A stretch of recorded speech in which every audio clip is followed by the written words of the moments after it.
First of all, I'm flattered to be here, having heard so many outstanding and distinguished architects and educators speak here in the same podium.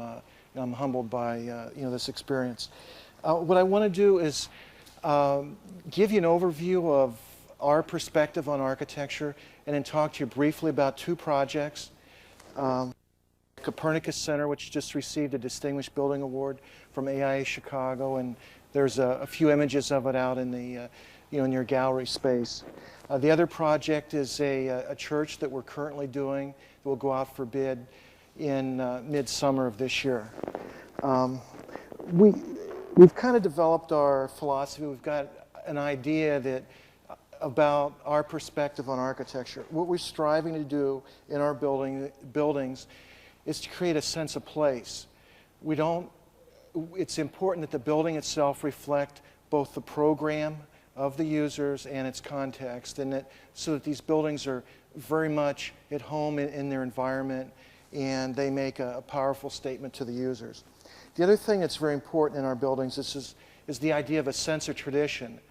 And I don't mean tradition in a literal way. What I'm talking about is looking to tradition for ideas, precedents, more on a building typology scale. For example, on the second project that I'll be presenting, Mount Vernon Baptist Church, the client is an African American congregation. So what we did as part of our work on this project and other projects, we've looked and investigated the history of African American religious architecture in this country. And then so from that, we were able to draw ideas and principles that resonate very strongly for the client, and it helps to make the building a unique piece of architecture.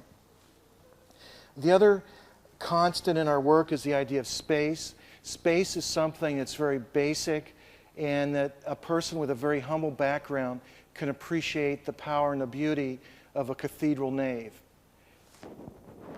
The other idea in our work is that the aesthetic is not a style. It's something that is kind of a synthesis of the other three ideas, and it kind of grows out of the program, the context, and the idea of tradition and space.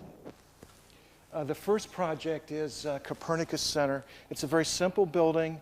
The program called for 2 rooms. Basically, it's a 4,000 square foot addition to an existing senior citizen center, and it consists of a main exercise room and a fitness training, strength training room. Next.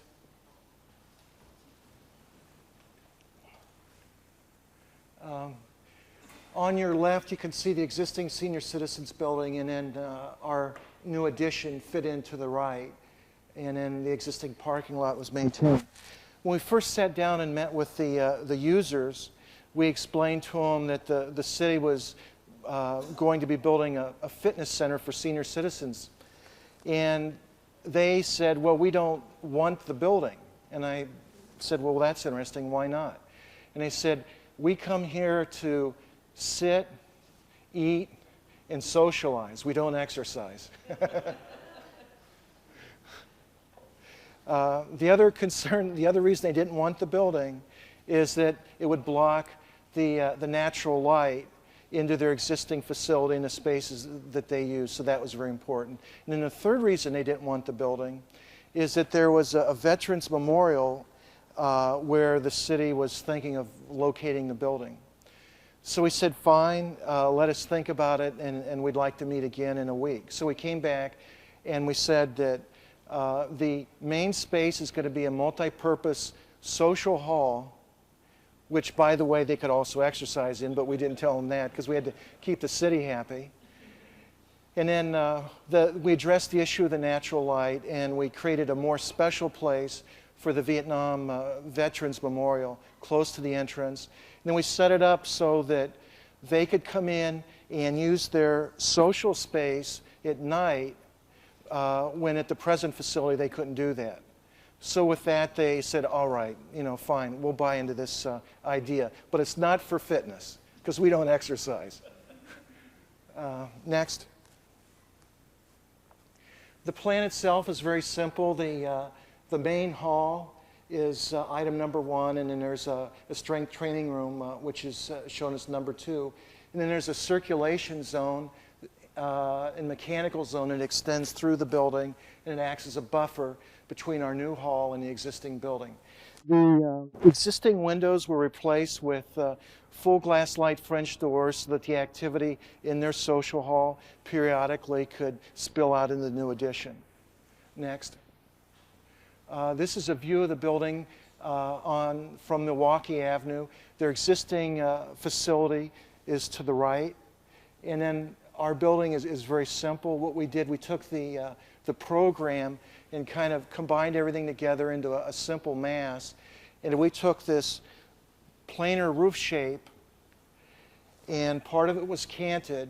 And then we used it to create the shelter for the main entrance. So there's a new main entrance to the facility. The new hall extends all the way up to the underside of that, the wonderful sloping plane. And then beyond that is a strength training room. Next. This is a view of Milwaukee Avenue. Milwaukee Avenue is this very much of this kind of old ethnic neighborhood in Chicago. This is an important street in the community, and this is a Eastern European community, and many of the people that use this facility are people that have lived in this area for years, and the city's trying to make the area attractive to them so that they'll continue to live in this area, which is important to the mayor for political reasons. The commissioner of the Department of Aging, he was a fitness buff, and he kind of generated this idea that if physical fitness is good for younger people, boy, it'd be great for our senior citizens. And the other thing about Chicago is that Mayor Daley is a relatively powerful individual, and he likes wrought iron fence, and he likes landscaping. So you can see the wrought iron fence, and we've got landscaping. We did some special moves to make that work. Next. This is a view of the strength training room. Our clients have limited budgets. This client was no exception. So what we did, we made the interstitial space as thin as we possibly could. We dropped the structure down beneath it and expose it. And then we, rather than having ductwork and lighting up there, we pull that off the side. You can see indirect light fixtures along the right, and there are also some along the left that are hidden. And then in this zone that extends through the building, there's ductwork and the like there that provides for the conditioning of the space. Next. This is another view of that space. This is looking back towards the strength training room. So the building itself, it's a very simple system. It's columns, trusses, but the trusses are something that they're not ordinary off-the-shelf trusses. They're king post trusses. We made them more unique by canting them and creating a wonderful shape that works well with the natural lighting. Next. And then this is another view of the building. As I mentioned, landscape architecture is something that's very important to Mayor Daley. So we've got this little garden-like area here, and then we have penetrations in the roof that work well architecturally, but also very importantly allow rain and natural light to reach down into the landscape area. The project's been a large success for the city of Chicago. If you go up on Milwaukee Avenue, and if you're there at 8:30 in the morning, you'll see senior citizens that line up to use the facility in the morning, not just to socialize and eat, but actually to get there and work out. And then the city of Chicago, it received a Innovation in Government Award from Harvard University for the program that was housed in this facility. And it was the first of its kind for the city of Chicago, and now they're replicating this idea elsewhere in the city. Yeah, go to the next project.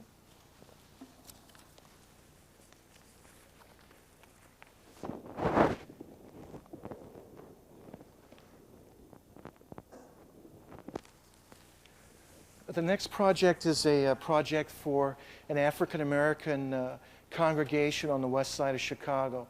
It's roughly a mile to the west of the loop on Jackson, which is an important boulevard in the city of Chicago. You can see the Jackson is the new building. What we're proposing for new construction is all shown in the beige tones.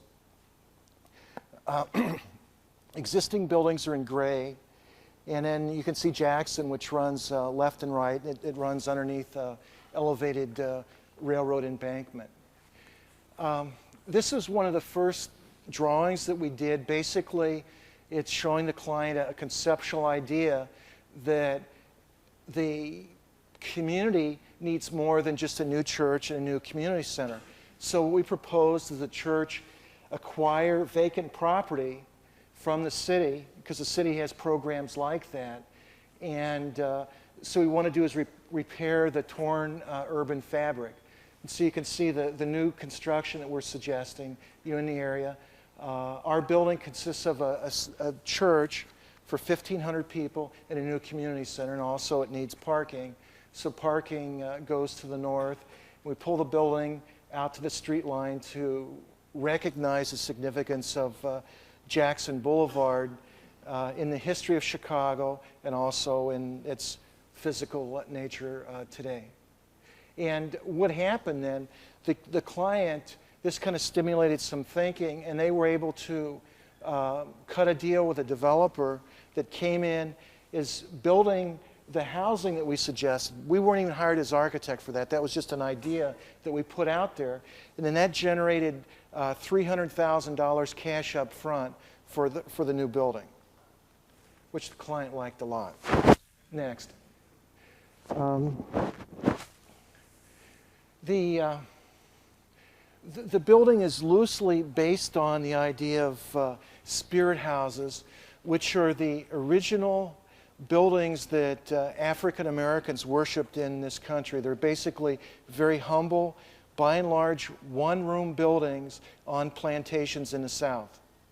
These buildings were white clapboard buildings, and they were unadorned. They were very, very simple, but they've got this wonderful quality of daylighting about them. So we took cues from that, and then the daylighting is very important to the design of this building.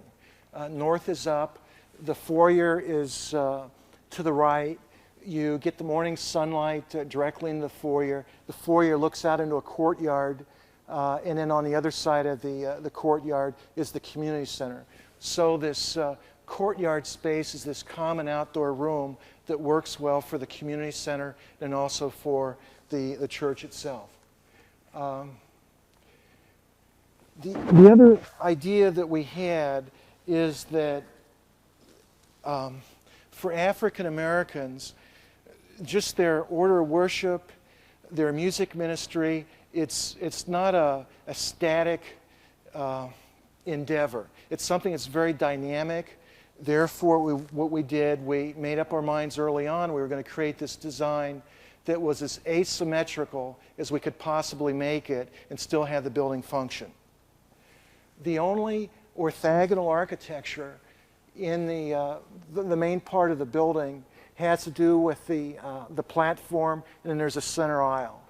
So that's orthogonal. Everything else in there is asymmetrical, and then back in is a foil to that asymmetry. And for cost reasons, the office space on the north side of the building, that's more orthogonal.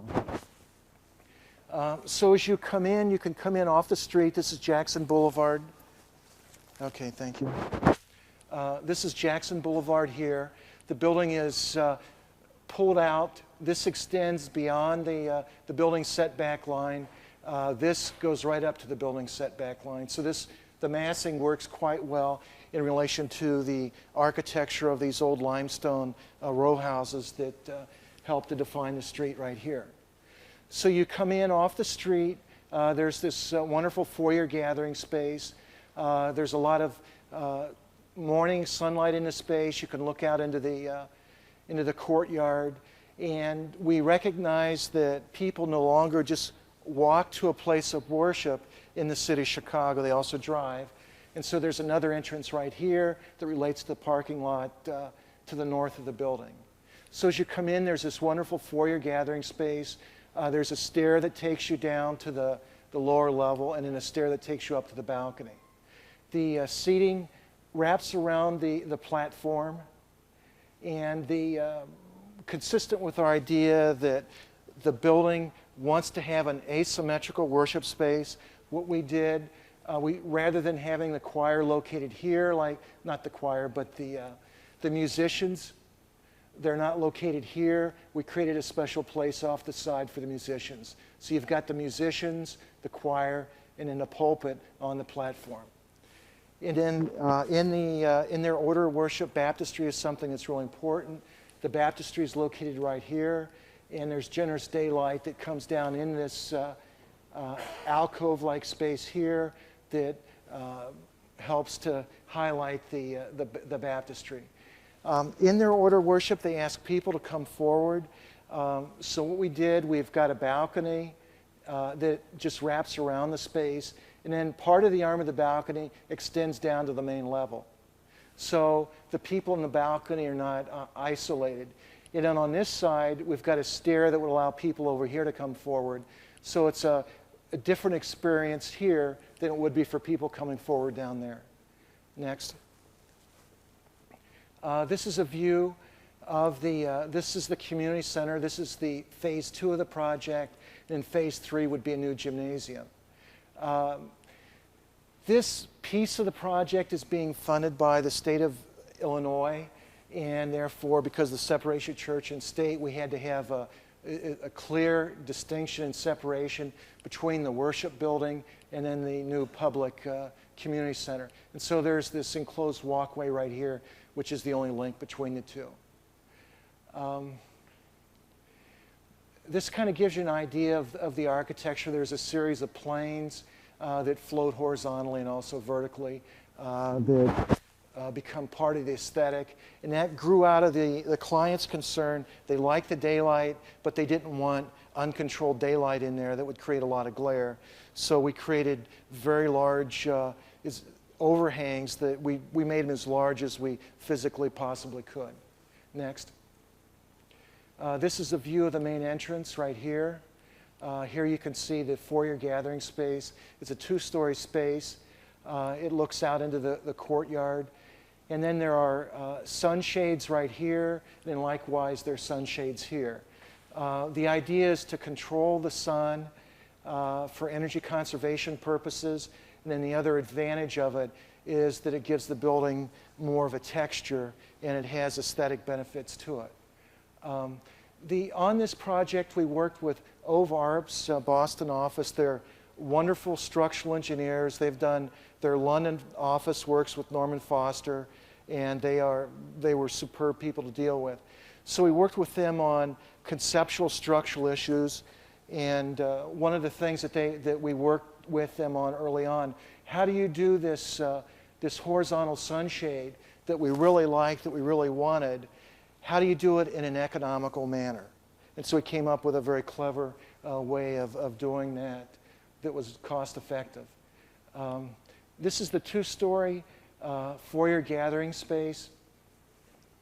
The one way to conceptualize the main worship space is that it's very much like an auditorium. So it's a relatively tall space, but here we're introducing daylight. And so in order to make the numbers work, this ceiling plane was as low as we could make it, which meant that it was roughly a 3-story space right here. But we thought that the foyer gathering space would have a better scale if it was only 2 stories. So what you end up with is this wonderful horizontal plane that extends out, kind of hovers above the foyer gathering space. Then we make cuts in that plane that allows daylight into skylights that are tucked into this horizontal plane right here. The building materials are brick and then a composite aluminum panel to kind of play off of that. And so the building's trimmed out in white, and it goes back to the idea of you've got these whitewashed spirit houses in South Carolina and Georgia. The first African-American churches in this country are still standing in Savannah, Georgia. I had an opportunity to go back and visit those, and they build on the idea of the spirit house. They're not something that's gussied up with a bunch of ornament. They're very simple buildings, but yet the daylighting is still important, and then the idea, the whitewashed architecture is important. Next. This gives you an idea of the stair shape. The stairs tucked within this. The sunshade helps to control daylight from getting into the main space. And you can see on Sunday morning, you get the shading of the clerestory from the projecting ceiling plane, and this also helps to shade it. And then the daylight that does come in washes this plane that I'll show you shortly on the inside. It's a very pleasant experience. And then this is the shape that has the baptistry in it. Next. This is a view looking down Jackson Boulevard. You can see the Sears Tower. You can see the railroad embankment. This is clad in the aluminum composite panels. Next. And then this is a view of the building that someone would experience as you walk from the parking lot to this entrance. So here you can see the two-story foyer gathering space, the glazed link, and then this is designed so that you can see through the link and see the landscaping contained within the courtyard. And then off to this side here is the gymnasium, multi-purpose space. This is a series of offices, and then there's a daily entrance right here for people to come to see the pastor. Next. This is the two-story foyer gathering space. The stair, uses the idea that Chicago is very much of a steel city. Steel is made and fabricated in Gary, which is nearby, and there's this tradition of exposed steel construction. So the stair is a steel stair. It's suspended from the structure above, and then the treads, rather than being opaque, they're glass, so that the daylight comes through the window wall, goes through the glass, and you can get some daylight into the space below.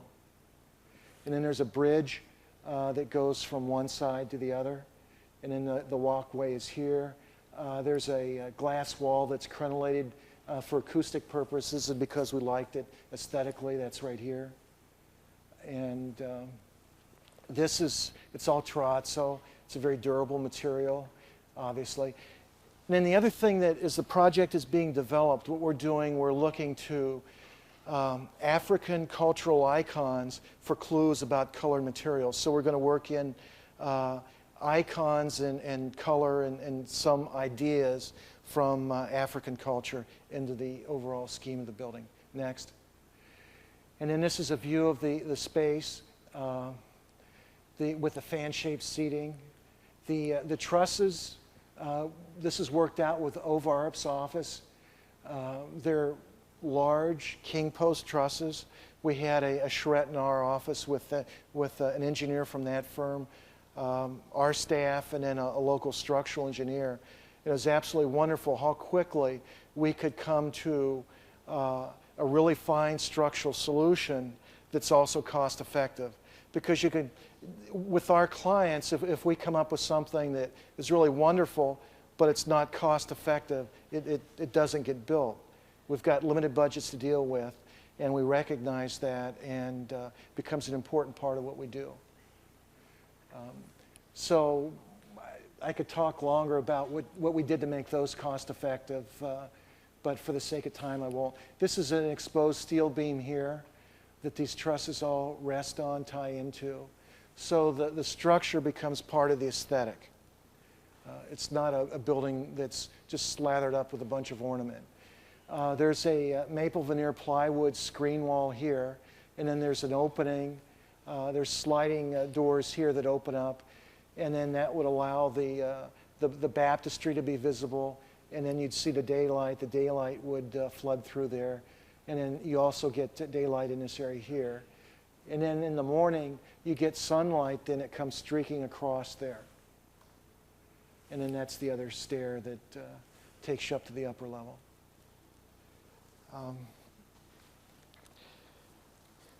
When we've done places of worship, attendance is typically increased by 25 to 100% after the first year, and we think that this will be consistent with that. The project will be going out for bids in midsummer, and we're excited about it. It's a wonderful building that's got ideas that date back to my education here at Ball State back in the early 70s. So I think in this project there are ideas that you can see the influence of Tony Costello and Marvin and a host of other professors and faculty members that I interacted with while I was here. So it gave me a great foundation for a fine professional career. Thank you. Okay, thank you. Good morning. Wanted to tell a little bit about one project, some rules of thought and rules that I've learned through the years is successful work. It doesn't depend on the size, doesn't depend on the location. This is one of our noted projects of our firm, again, Morrison, Capman, Menzie. Mike McKay worked strongly on this project that I'm going to talk about today. This was a project that won Vista Award. It was given by published in Health Facilities Management magazine. We talked this morning about, in the governing board, about interior architecture. This is a lot of interior architecture and a lot of, and Doug can probably also say, a lot of healthcare is interior architecture. This was a project that went through the process. The process was essential and critical to its success. This was a pediatrics project at Parkview Hospital in Fort Wayne. We had a strong team of players and wanted to go through some of the elements that assisted to make it successful. This was one of 5 national award winners given. This was awarded in 1996, was published in 97, and we continue to do work with Parkview Hospital. Next slide, please. Thank you. Elements, and I was looking through elements of success. The Vista Award credo is celebrating teamwork and excellence in health facility design and construction. First item for success is a client that allows you to have success. Parkview Hospital has been very good and made aware of that. Parkview had a very typical 50s hospital core of 3 wings, existing patient rooms off the side, double rooms, small bathrooms, non-accessible. And they started out with what they called a tower planning project, and our firm headed that tower planning project.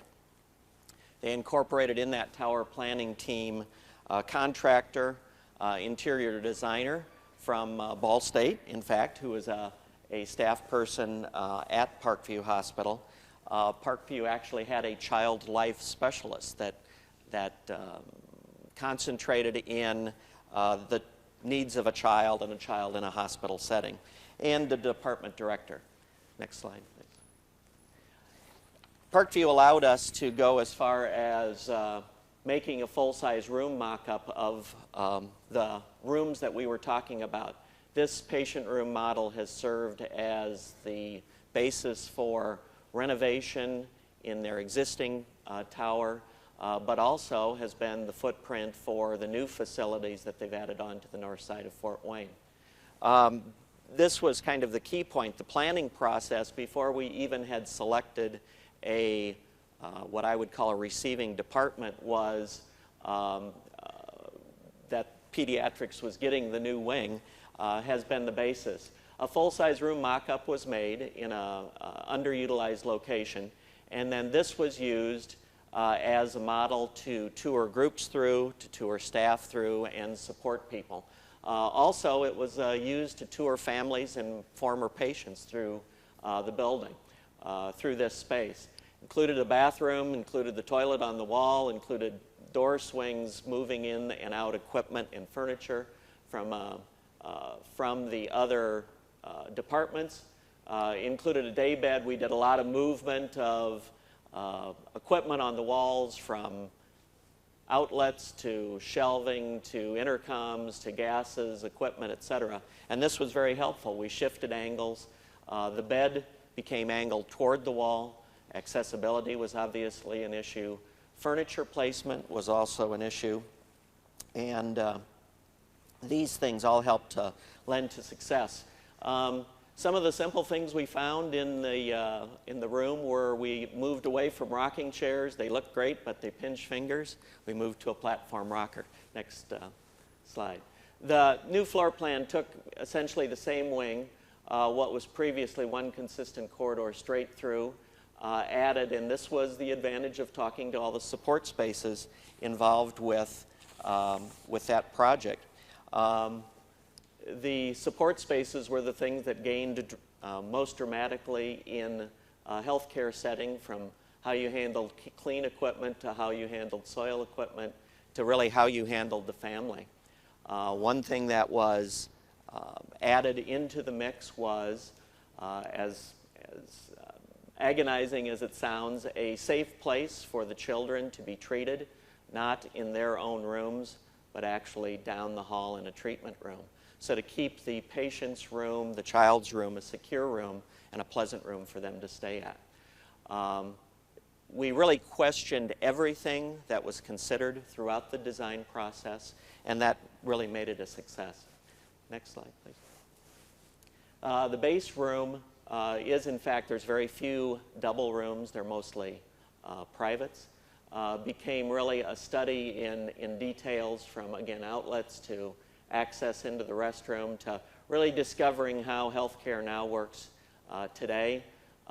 Addition of charting areas, display areas for children's artwork, a lack of storage for clothes, but a lack of sleeping, addition of sleeping space for the parents and the family members that might be there. The only thing the kids wanted in the room was access to video games, was what we found, and how good was the TV. So we incorporated those issues in reading lights for the parents, etc. Next. Details, it's all in the details, and from that, heavily documented those, how they fit together, how they puzzle piece together within the existing structural bay and the existing floor-to-floor. Next. The layering of details onto that really was questioned throughout the time, and from that, working with the interior designer, the shifting obviously from tile to carpet, designation of entry points into the patient rooms. One thing we found in talking with parents was parents were not willing to leave their children in the hospital and close the door. Closing the door on a child by themselves is not comfortable for any parent, let alone a parent of a sick child. From that, we placed windows, fixed windows with blinds. A parent was much more willing to leave the hospital, which is better for the child to get better rest, but also good that the parents also knew that the staff could walk by, check on the child, at least in a limited way, and be successful there. A way of ordering signage, tried to eliminate as much tape and sticky notes as we possibly could, or at least a way of organizing those. Wall protection, handrails, artwork, etc. was all added. Next, please. One of the keys to delivering healthcare is location of staff. Nurse modules were located within the project in a couple locations. Flexibility was a big issue. This is a steel case unit, or elements of the steel case unit, and also found out that this didn't work very well. Staff has a tendency of sticking their nose in the computer and not facing out toward staff. And the next wing we did, and I believe, I don't even know if this one has been modified, staff has now pointed out to the hallway more. But in this location, the staff had ready access, visual access into the playroom, which was adjacent. Next, please. Central Communication Center at the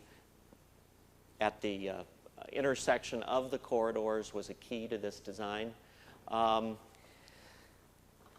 To refuse to talk to working staff within the area is really suicide in most design projects. And in this case, with the added input of all the differing staff, it became much more successful. The obvious sometimes is ignored. In healthcare, staffing is everything. The addition of a friendly face at an intersection of hallways was critical. That was added back into the design from being abandoned many years ago. This, again, is office systems furniture, but it took a dramatic increase in number of spaces, the flexibility of spaces to deliver care. Next. Again, that space looking out at the intersection of hallways. This is the corridor that was cut off. It adds more privacy to those departments that are located in the east and the south and the west wings, and continues to give adequate space for the multiple people and the various disciplines that work in the area. Again, more space for the multidisciplinary action. It's been up and running 5-6 years. It is still essentially the same. Staff have embraced this design. It's used in a limited way as a model for other floors, but also it's remained flexible. The flexibility issues are really critical to the needs of healthcare and really to the needs of architecture. Planning flexibility into the space is critical, and it's really one of the hallmarks of it. I believe that's my last one. One other thing successive projects also is working for the success of recognition. I wrote this proposal to get it into the magazines. Was lucky enough to get it into the magazines, to get recognized. Very seldom are you recognized without making an effort to get recognized. By that recognition, we won the design award, both nationally. And an interesting thing happened about 7 months after this project was published. I received a strange letter from Israel. Not that I receive often many letters from Israel, but we had a group of 14 Israeli hospital administrators come and tour this project, tour Fort Wayne, and tour healthcare in the Fort Wayne area due to this project. That was an interesting part of my career, and also indeed recognition for this project as a whole. Thank you very much.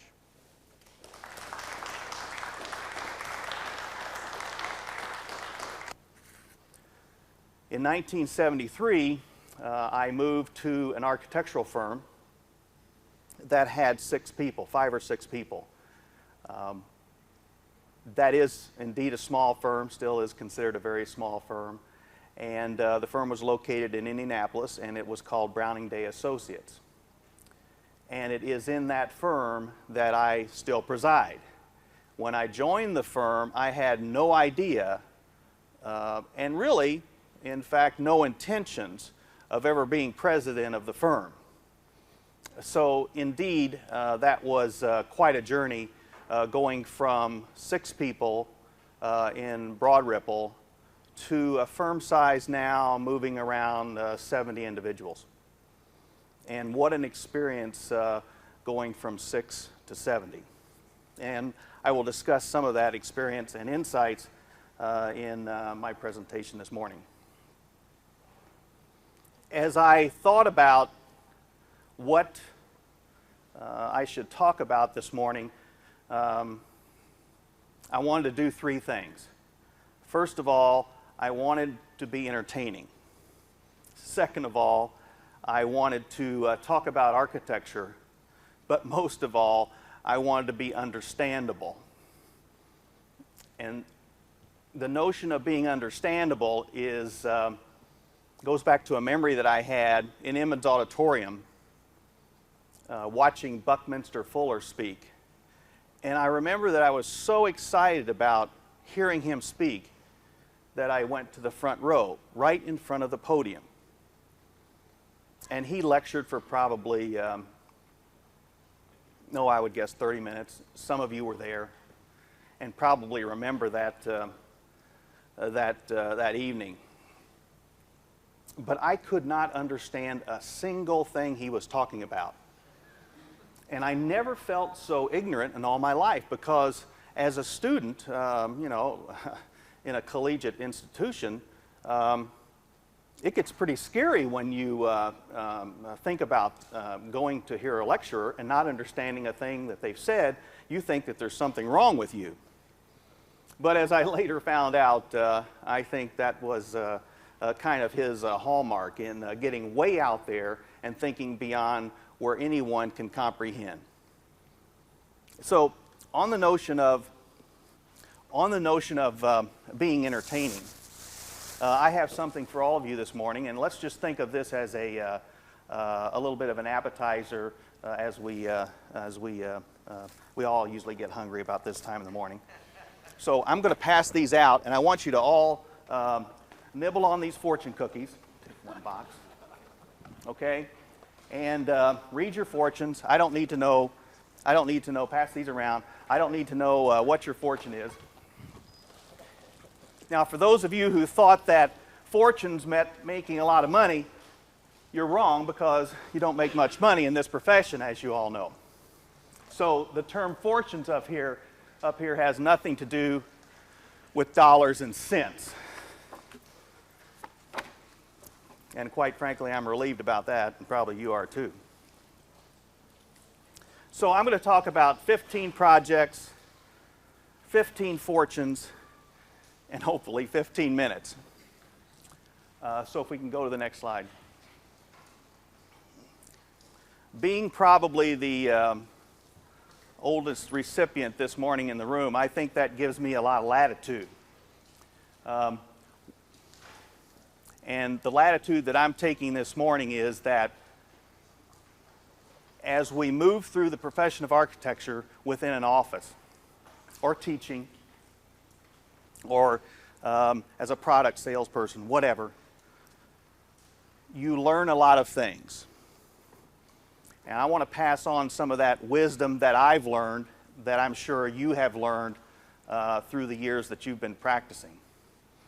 Not that I have a lot of great wisdom, but every project that I've been involved with, or our firm has been involved with, teaches you something.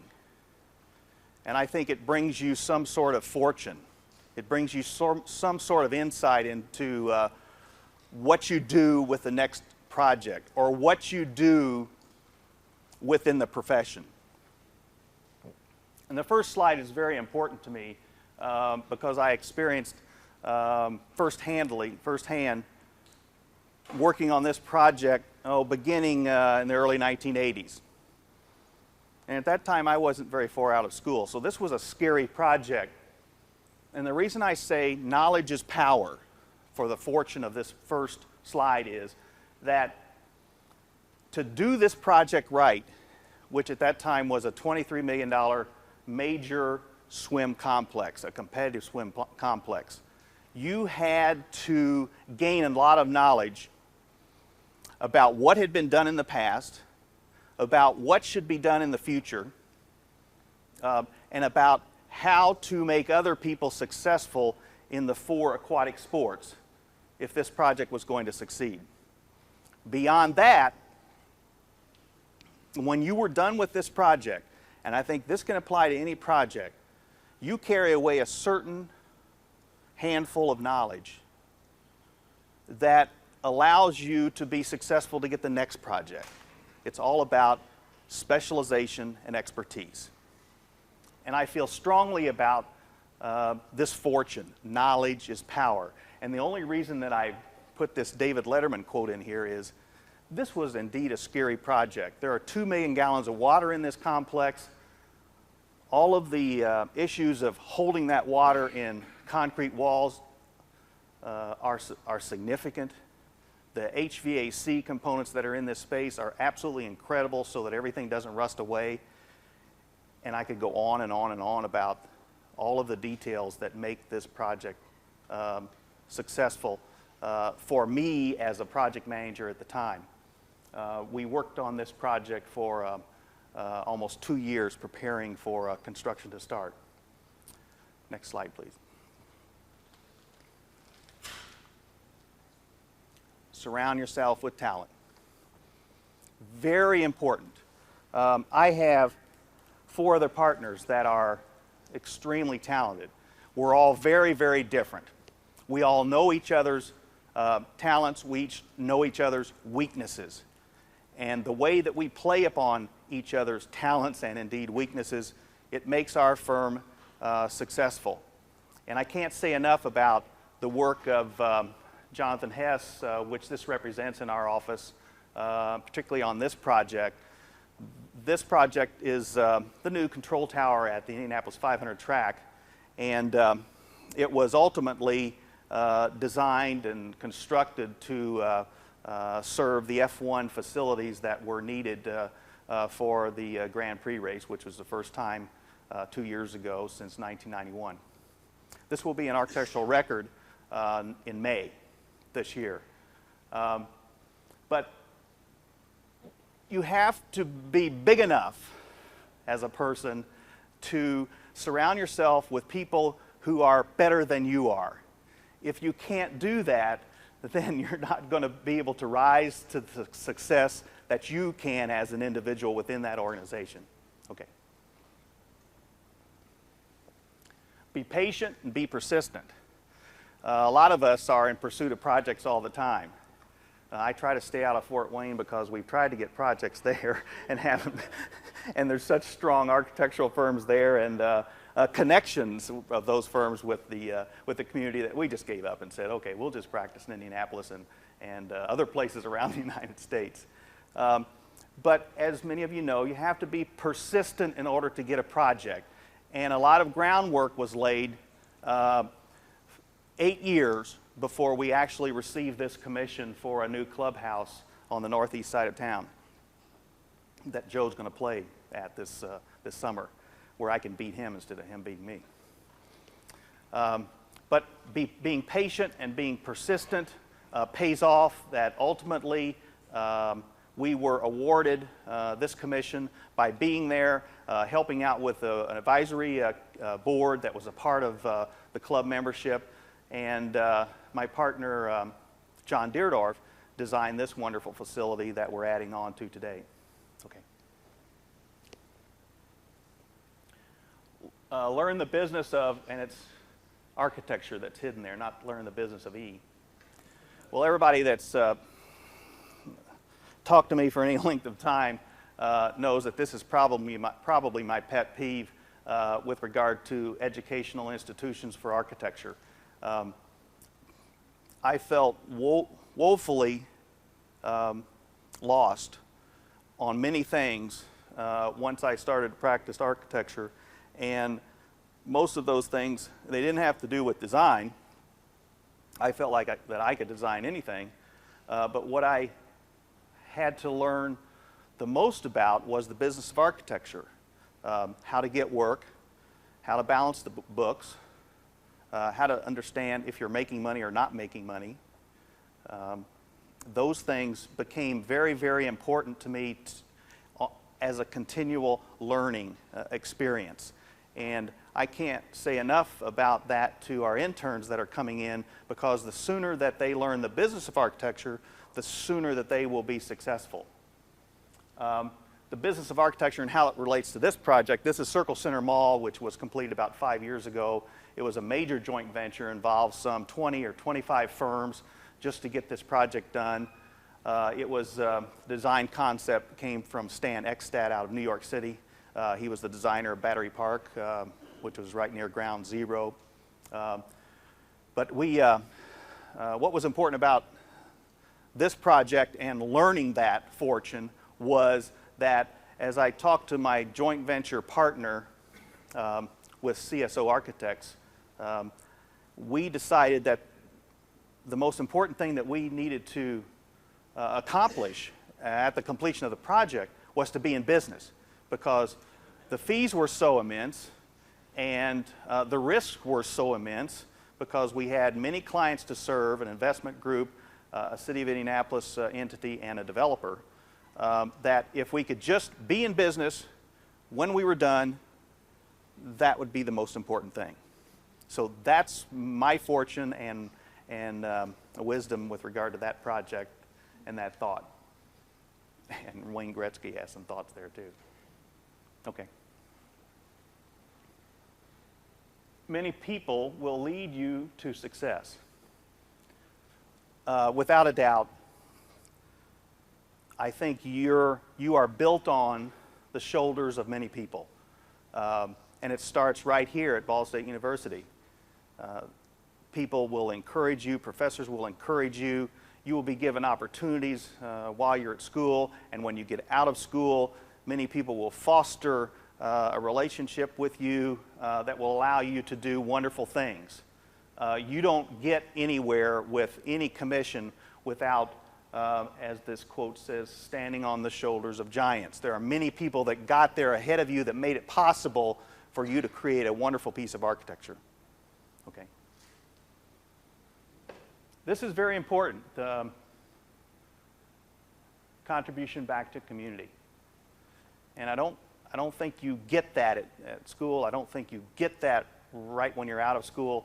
I think that you evolve into doing architecture and questioning, well, what is the greater purpose of what I'm doing, and how can I apply that to something important in my community?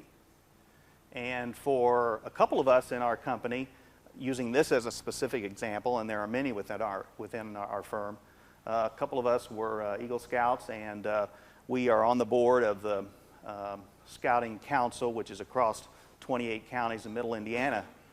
We've been heavily involved just taking what we do best, what we know about, our talents, taking our talents and applying them to an organizational group. And for this group, it was the Crossroads of America Council, Boy Scouts, who had a problem. We were on the board. We were serving on a property committee. And there was a huge need for camp improvements. They owned 6 camps, probably some 300 or 400 buildings in these camps. They were downtrodden. They needed a lot of help. They were coming apart. They needed new facilities. So we did an analysis of all those campsites and learned that the council would need $1 million every year for the next 15 years in order to fix what they had, let alone make the needed improvements. And the thing that we wanted to try to do here was make it look very much like one of the old Adirondack cabins or facilities that are in the national parks. And I think that Greg was very successful with the budget that we had, and it's raised a whole new perspective and within the council, set a whole new standard for everything that's going to come after this. But there are many other facilities like this that were designed by other architects that we selected because of their design skills and brought in as a part of this project. But we gave much of our time, we gave much of our fees to make this happen.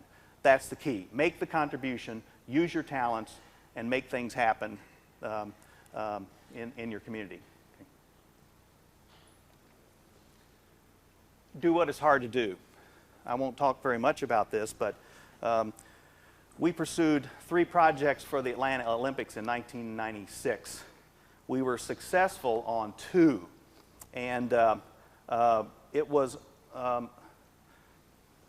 challenging to think that a little firm in Indiana had an opportunity or would have the potential to do an Olympic caliber project, and to walk away from that event seeing 2 of the projects be very connected with 2 venues. This one is the tennis venue, which was in Stone Mountain, and the equestrian venue. We had work there also. We were incredibly pleased with that. But it was hard to pick up the phone and think that you could do work out of the state. It was hard to think that you could stroll into Georgia and make connections there, show your experience. Remember, knowledge is power. Show your experience and leverage your way into working with other teams on, my goodness, 3 projects potentially. We were unsuccessful on one, but we were extremely happy to have the 2. Likewise, when you take that step outside of Indiana, it's easy to then take bigger steps.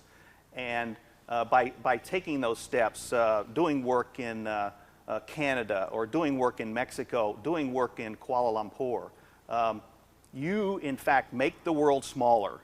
And by making the world smaller and working on projects like this, you gain a better perspective about what your project should be where you are designing it.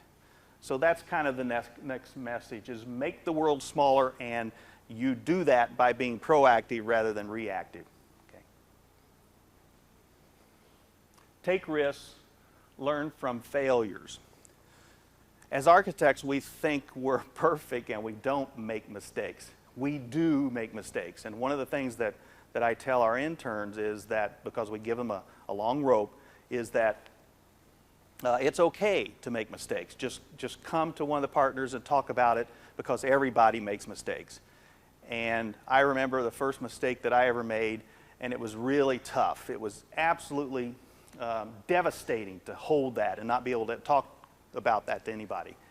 Well, with this project, we had, and this is at Eli Lilly Company, this is their corporate headquarters, which about 10 years ago we did a $160 million complex in additions and renovations.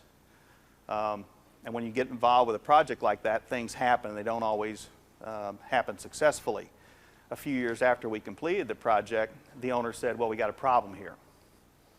And the problem was laid out to be in the order of millions. And I remember leaving that project, leaving that room with a discussion with a very important client to us, thinking this could ruin our firm. It could put it out of business. You know, you only have liability insurance for $2 million, maybe $3 million. I had never had anything like this happen in my entire life, but I will tell you that there was enormous growth out of this, enormous growth. And Myrna, my wife, can tell you what an experience that it was. This may be my greatest achievement as an architect, is working through an experience like this. What Myrna said was, it's a marketing opportunity. And I said, what? She said, it's a marketing opportunity. Look totally the opposite of where you're looking and pursue it as an opportunity to get work with this company. Well, you've got to remember that we're looking at not getting any work with this company for several years. Long story short, took her advice over a period of about 6 months, worked through the problems, very little money out of our pocket. Through a discovery stage, we learned that there was plenty of blame to go around. And we, in fact, solved the problem. And this is 5 years ago. Today, we're doing probably more work than we've ever done with this company. So, take risks, learn from your mistakes. And this was indeed a learning experience. Sometimes you're just lucky. The short story on this is that one afternoon I started getting calls, this is about 8 years ago, from Chicago firms who wanted to do this project. This is the U.S. Federal Courthouse that's almost done in Hammond. We're working on this with Pay Cobb Freed. We had Chicago firms calling us, 1, 2, 3. We didn't even know about the project. We weren't following it. We had never done a courthouse, a judicial facility. By the time we reacted to these firms calling us and got back to them, they had already secured somebody in Indiana to do the work, because one of the requirements was that you had to have an Indiana firm to lead the project. So we would, in fact, if we were going after this project, be the project architect of record, hold the contract, and hire the designer firm, if you will. And that's what happened. John Deerdorf and I had some friends at that time, Ball State graduates, who were in the firm of Pay Cobb Freed. We got on the phone, said to them, Tom Baker. Anybody know Tom? I think he's been awarded around here with a number of recognitions. But he was with Paycob Freed at the time, and we said, "Are you interested?" He said, "Probably, let me get back to you." Within 24 hours, he called us back and said, "Yes, let's go after it." So in a matter of 2 weeks, we weren't pursuing this project. We had been asked by 3 or 4 firms out of Chicago to be a part of their team, and we had landed this wonderful relationship and partnership with Paycob Freed. Long story short, went on to interview. They're masterful people in interviews. Had a wonderful experience working with them. They do a great job working hand in hand with local firms, and there you go. You're just lucky. You know, you're just lucky. Okay. Collaboration is critical to success. Much of what I've talked about today is about collaboration. Learning how to work with other architects, I think, is the future of where we're going as a profession. The first project that I showed you, collaborating with Edward Larrabee Barnes. Edward Barnes is an absolutely incredible designer. He's very rigid. He's very talented. He has the biggest ego that I've ever seen of any architect in the world. And I experienced that as a very, very young practicing architect, that I could not win the battle with him. But I learned a lot from that. I learned how to be humble around someone of his character and talent.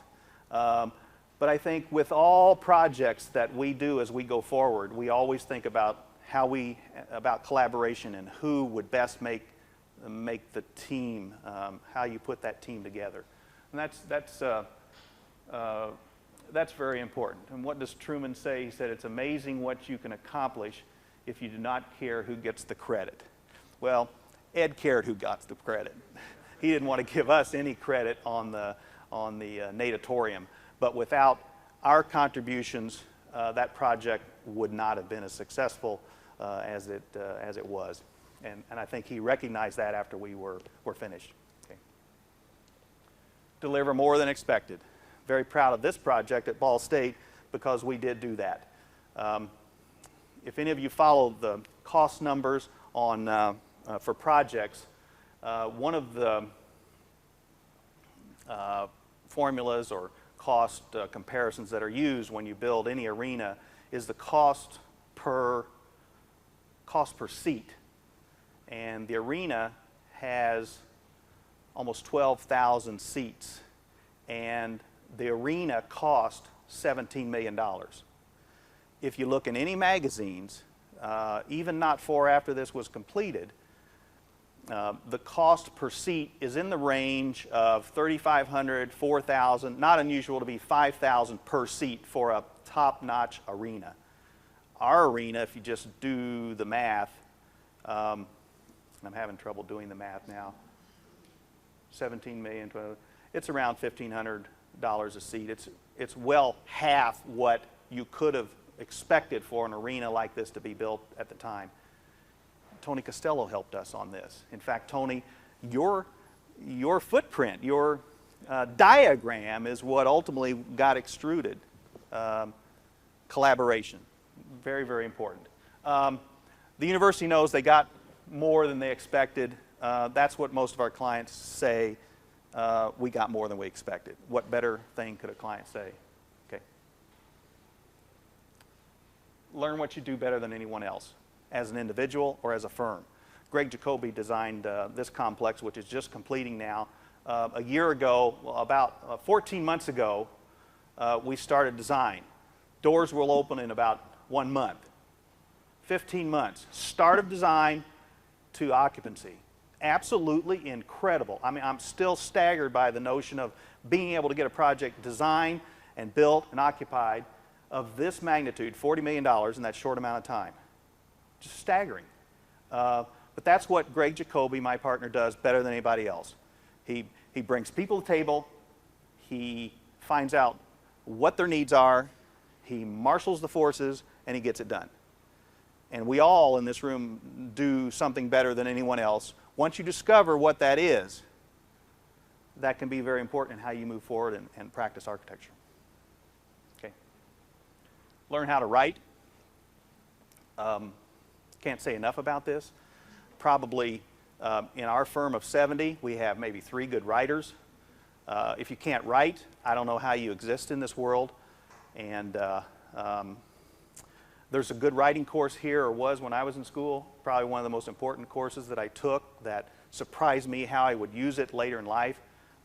But you're writing every day. I wrote all last week. I don't get a chance to design much, but I'm writing requests for proposals. I'm writing whatever, contracts. I'm writing guidelines. You know, you've got to know how to write. When ideas fail, words come in handy, like today. Okay, well, this is just for fun. Be creative. Be creative not just in your design problems, but be creative in how you approach projects and develop business relationships. Be creative in presentations that you make. Be creative in everything you do. Be creative in business. You know, we don't often think about the things that we learn here and how we can apply those to other facets of our profession. Be creative on the beach. And our family loves to do this every summer, and we haven't quite raised our skills to this level, but we're I don't know what they do to get there. So with that, I hope you enjoyed your cookie. I hope you have many fortunes as I have, and thank you all for allowing me to speak.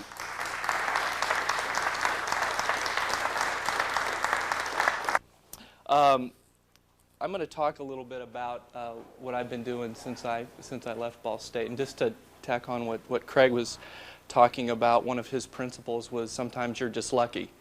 And I've been really fortunate in my career to be associated with some people that really took what we do collectively as environmental design professionals very seriously. And I really believe that. The built environment is something that is seen and touched and felt and experienced for a very long time, and with that comes a great deal of responsibility that I think we all understand. First project I'm going to talk about is outside of Chicago, about 6 miles from the downtown loop of Chicago, and it's a project called Home and Square. We started it in '94 when I was with the Shaw Company, and consisted of about 55 total acres that was the former headquarters for Sears Roebuck and Company from around the turn of the century to the 1970s when they moved into the Sears Tower at that time. And the neighborhood that this project is in is called North Lawndale, which after the riots that occurred during the Democratic National Convention and Martin Luther King's assassination in the 60s, this area had really suffered a great deal of disinvestment and poverty and a lot of social ills. So one of the main, really the main objective of going in here was Sears partnering with a developer to really not only build value for this 55-acre former headquarters site, but also to bring about a rebirth for the surrounding neighborhood that was the context for the community.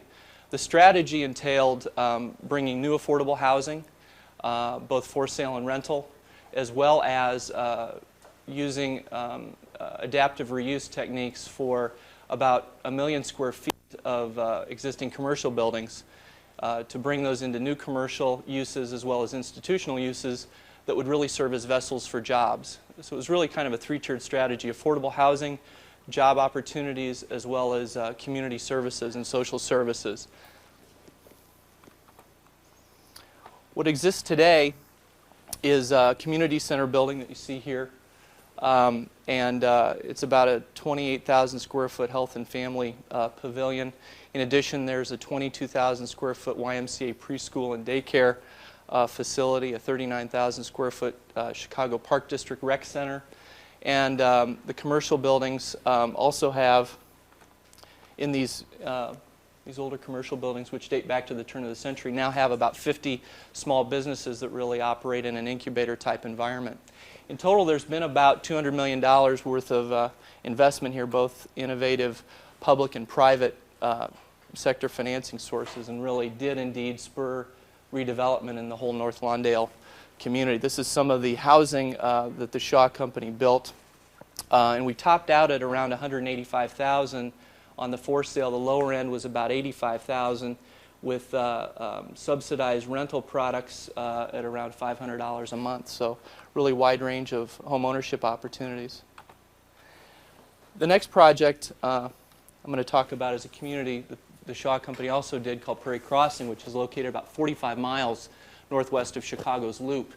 It's a suburban master plan community and consists of about 667 total acres and about 362 homes. It's actually about 1/5 of the permitted density that would have been allowed on this site under traditional zoning. However, we went in with kind of a very different vision with what was going to be happening on this site and what we wanted it to do. And it was really all about trying to maintain the rural character that had existed in this area. And actually, we brought back a great deal of the landscape, about 400 acres of total landscaped area, 150 acres of which was a working produce farm, the remainder being restored wetlands, prairies, and a 22-acre lake as well.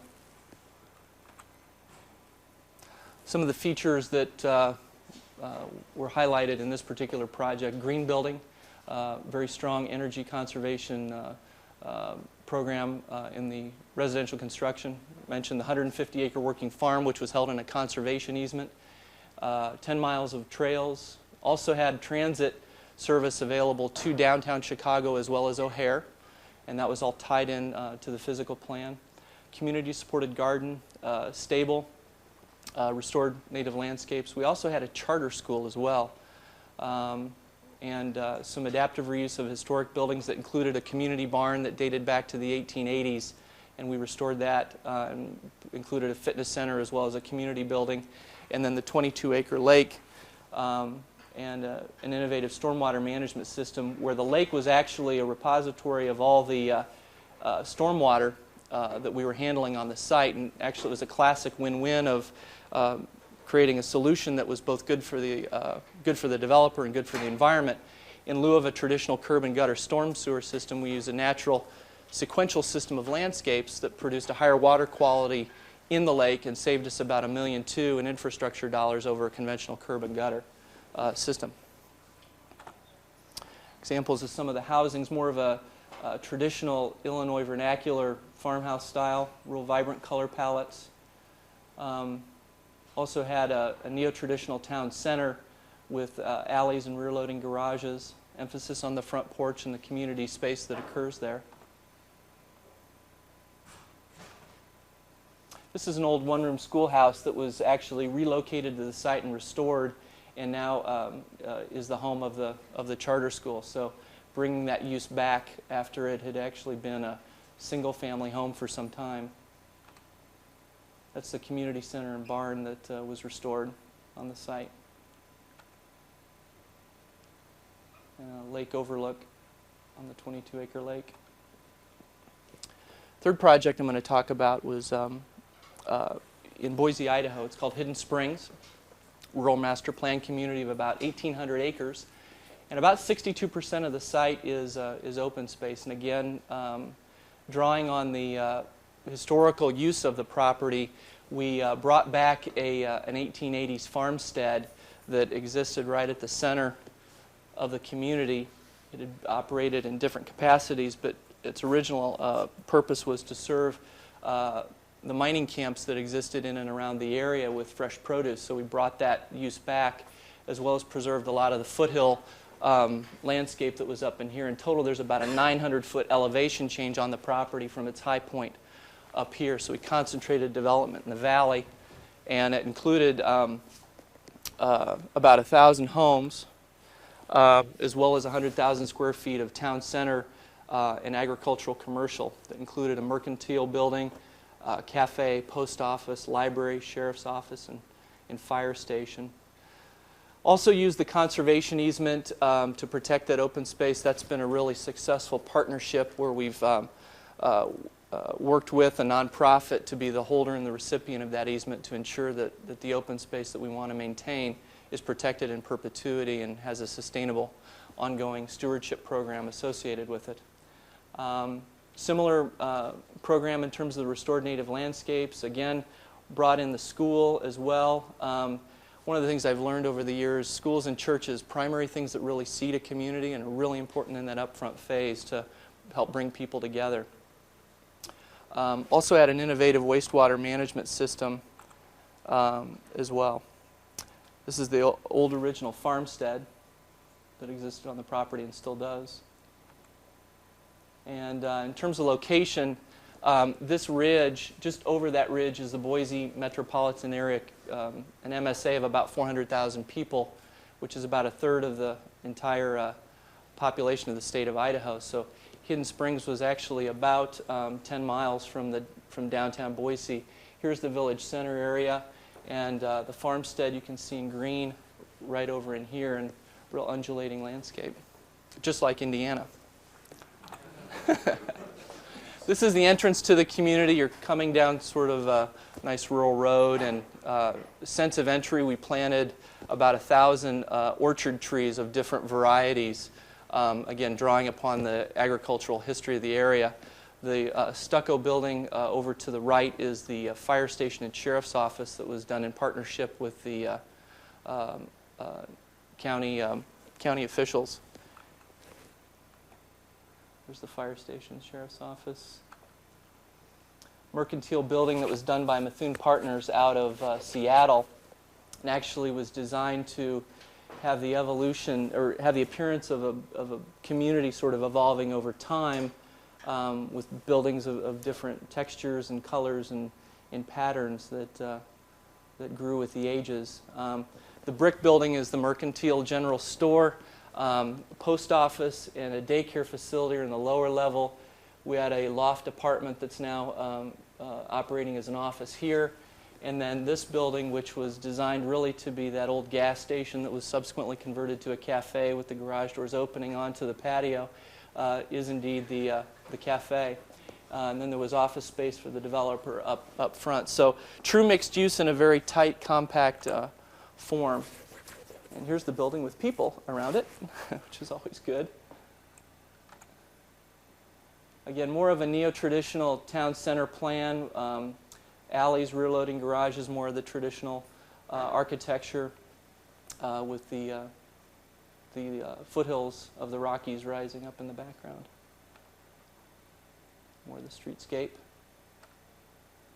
Kind of a major thing I took away from this project was really the importance of community building, and that's really sort of one of the last frontiers, I think, as far as our profession. It's really understanding not only how we as design professionals and development professionals create that framework that allows community to happen, but how do you really create from a programmatic level the social infrastructure that allows people to really come together.